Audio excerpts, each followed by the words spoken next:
تازه خبر: طالبانو د پاکستان سره د ډیورند کرښې په اړه تازه اقدام وکړ. تازه طالبانو څه تصمیم نیولی دی؟ د طالبانو د بهرنیو چارو وزارت ویان تازه څه ویلي دي؟ له پاکستان سره څنګه خبرې روانېږي؟ جزئیات په ویډیو کې وګورئ. یو چینل سبسکرایب کړئ. لیدونکو السلام علیکم. طالبانو له پاکستان سره د ډیورند فرضي کرښې پر سر لانجې وکړي. ان جګړه وسوه، خو اوس طالبانو بله لار او پریکړه اعلان کړه.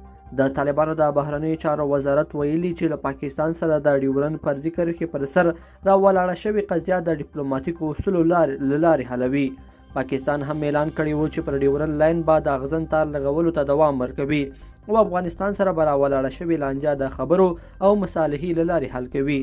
د طالبانو د بهرنیو چارو وزارت ویان په خپل بیان کې ویلي دي چې حکومت پر ډیورند راولاړ شوي جنجال په ډیپلوماتیکه توګه حل کوي او له پاکستان سره په تماس کې دي.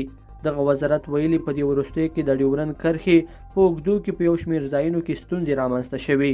موږ طالبان د تفاهم او ښه ګاونډیتوب له لارې د ستونزو پر حل باور لرو. غواړو له پاکستان سره په دې ستونزه له ډیپلوماتیکو لارو چارو کار واخلو.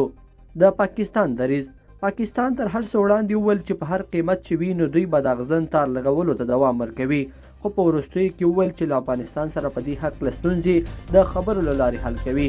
خو د دوی لومړی انتخاب خپل کار کول دي، ځکه له خبرو یې داسې ښکاره شوه چې پاکستان به خپله دا پروژه چې په هر قیمت وي بشپړه کوي. طالبانو هم آخر خپل دریځ نرم کړ او پاکستان ته یې بیرغ ټیټ کړ. که څه هم حق د طالبانو سره دی، خو بیا یې هم د خبرو لاره خوښه کړه. له دې څخه څرګندېږي چې طالبان لا هم د پاکستان تر مستقیم فشار لاندې دي. لیدونکو په دې هیله چې دا مطلب به مو تر پایه لیدلی وي. که مو ویډیو خوښه شوې ویډیو لایک کړئ او چینل سبسکرایب کړئ. تر بیا ښه وخت.